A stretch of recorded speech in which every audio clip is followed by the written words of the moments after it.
when he did it, you can hear on the audio that Coops is saying, "Go on, Pat, go up to him." It's like... This is the official Leeds United podcast. I imagine, though, as a player, even though you're training and stuff around Christmas, is the morale kept up by all of you because you're all together? Yeah, I think so. I think that generally around Christmas time, even if the results aren't quite going the way you want them to, I think that everyone kind of is a little bit more upbeat just because the fact that it is Christmas, it kind of raises spirits automatically. I mean, fortunately, the spirits are generally high at the minute. But yeah, as I said, no one really complains about the fact having to come in. It's just, as Jermaine said, it's a toss-up whether the lads want to come in the evening or in the morning. And most of them want to come in the morning so that they can get back to the family in the afternoon and, as you said, open the presents with the kids and stuff. And do you buy each other presents? Did you, Jermaine, and do you, Patrick? I want to know if you all get each other presents. Nah, I'm tight. I don't get anyone. That's an honorary Yorkshireman there. Does anyone buy presents? Is there like one member of the squad that's like Santa Claus and brings them all in for everyone? To be fair, Marcelo actually does like a, what's it called, raffle like kind of draw. Secret Santa. No, like raffles. So they all kind of get a ticket with the numbers on, and it's more for, not for the players or the physio staff, but for the kind of staff around the training ground, like people in the kitchen, people who work in the offices, just the groundsmen and all that. And they get a chance to win something. And I think it was last year, the kitmen won a car. You are joking. No, who was it? Not Chris Bees? Yeah, I swear, Bees and Muzz. No! What kind of car was it? I think it was a Golf or something like that, or maybe a Fiat. No, that was Marcelo's gift. He actually bought someone a car. I don't know whether he bought it himself, but he does the raffle, so I'm presuming so. I mean, us players don't have any kind of play any part in it, but he does it all for the staff to kind of. It's really nice, isn't it? Keep them all like included and stuff. What a guy that man is. And is he like he's just going up every single day. In my estimations, he's just going up and up and up. Like the sky is the limit for this guy. That is incredible. That's such a beautiful thing to do. Like. Yeah, I've never heard of that before, so it was brilliant when I saw it. We talked about it before, me and you, Bex, but it really feels like this current administration from the top down, you know, whether it's Rad's up at the very top and then Bielsa as a manager, it's just such a community club now. Like, it's just such pure class in involving everyone from the city and then every worker throughout Thorpe Arch and Ellen Road. It just feels like such a nice place to be right now after so many years of it not being. It just feels like so different from stuff that I'm used to over the last 16 years. Yeah, and do you know what's mad as well? Like, when I was growing up, I was a Forest fan originally. Everyone hated Leeds, and I'm sure you guys know that. But everyone seemed to hate Leeds, but I think since Marcelo's come in, it's like it's kind of turning the tide. Like, you're seeing after the game at Man United, even though we lost, the amount of like public or people in public who are kind of just watching Leeds for pure entertainment. They love watching us. People actually turn the TV on to watch Leeds even if they don't support us. So I think that he's done, not just on his own, but majority is him. I think he's done a great job in that. Oh, we've just been talking about that and about how hilarious it is, how much it's winding up other fans. That we've got, like, I mean, I've seen so much on Twitter the last couple of days about how does a team go and get hammered 6-2 and yet all of the praise is for Bielsa. It's just amazing. Like, you guys are getting so much respect from all corners of the footballing world. People like Gary Neville and Roy Keane, people whose names I wouldn't even say on a Leeds United podcast otherwise. But they're talking about Leeds after a thumping, like with the second coming, and obviously Bielsa is. But like, you guys must be like absolutely buzzing off that. And that's a testament to how you're all playing, though. Yeah, I think that one of the scary things is when you watch a match of the day is if you've made a mistake, you're waiting to get roasted. I'm sure that Jermaine's probably been through that as well. But that when you hear them saying nice things, and they are very supportive at the minute. And I think the fact that we are so kind of strict to the way we play, and we believe in it, and we won't change our ways. Some people say it's stubborn, but it's a lot of people appreciate it, and I think you're starting to see that more and more now.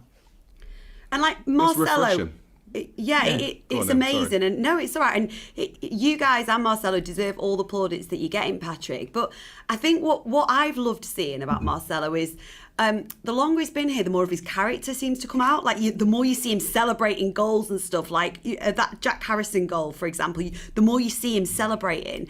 What is he like face to face? How would you describe him and your interactions with him?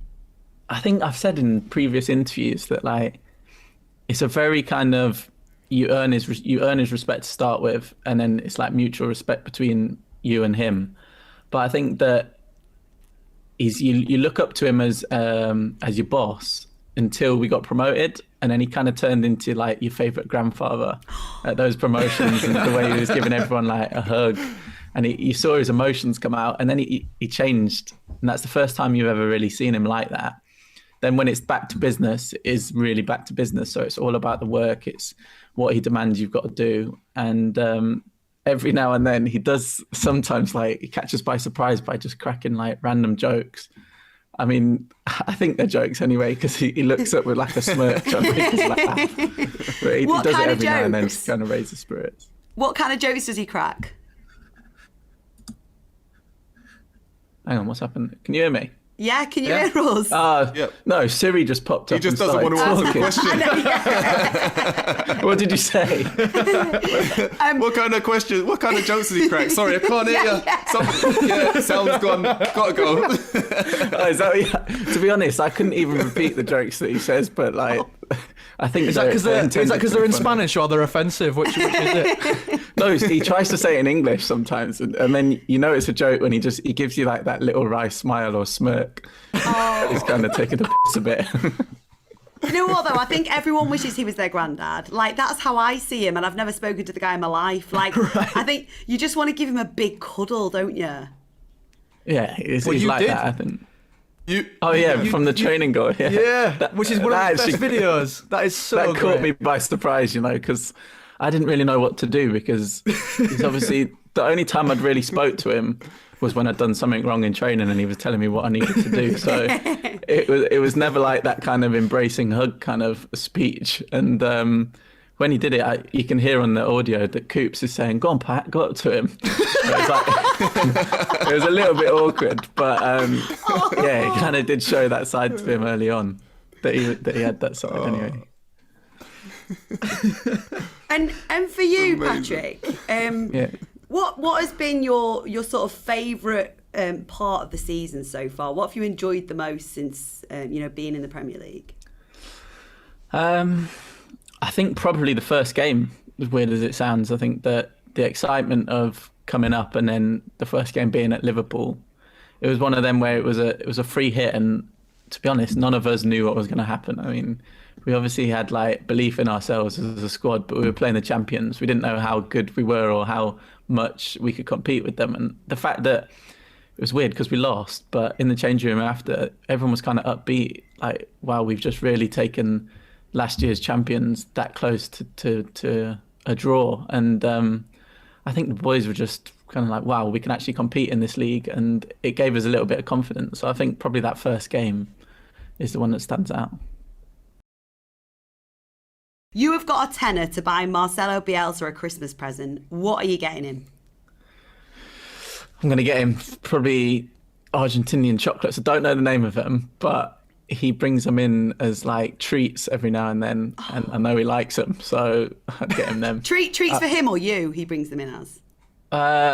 Sometimes for us. I mean, I think it depends very much of whether we're on our weight target.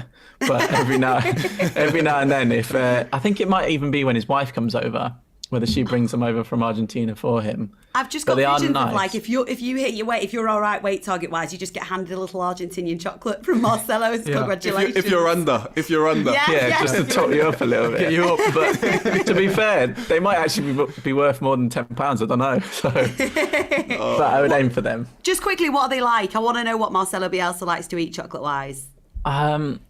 It's like milk chocolate in like a kind of triangle cone shaped.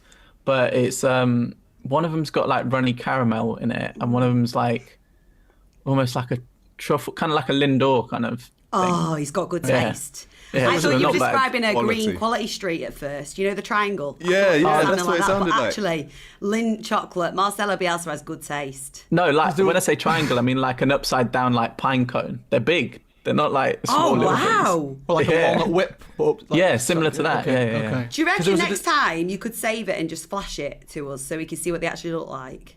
Yeah, I mean, I don't know when he's next going to get us them, but I'll save it. Just stay lock and loaded with your phone. Just wait. Every time he pops up, oh, is that? No, that's not it. We did have a brief discussion earlier about whether we thought he'd like Wagon Wheels, but I think we just Yeah. established Bielsa does not eat Wagon Wheels. No, so basically where that came from was we Hold did an on, interview what? with... Where was I? This was when you were late. Yeah, We're waiting for you. waiting for you. I was early, but late.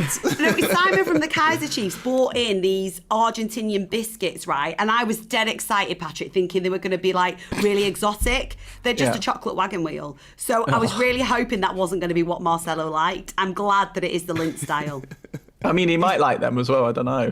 He's not. No. He's not a Wagon Wheel eater. Yeah, you know, I can't imagine. It wasn't the best. They weren't the best. But Patrick, thank you so much for joining us on the very first official Leeds United podcast. It's been an absolute pleasure having you join us. That's Thank all right. you. Thanks for having me. You'll be back again on next week's episode as well, so we look forward to that. Yep. Gonna have See you even then. more intense questions, so Yeah. prepare yourself. Thank you so Honestly, trust much, me. Patrick. No worries. This is the official Leeds United podcast.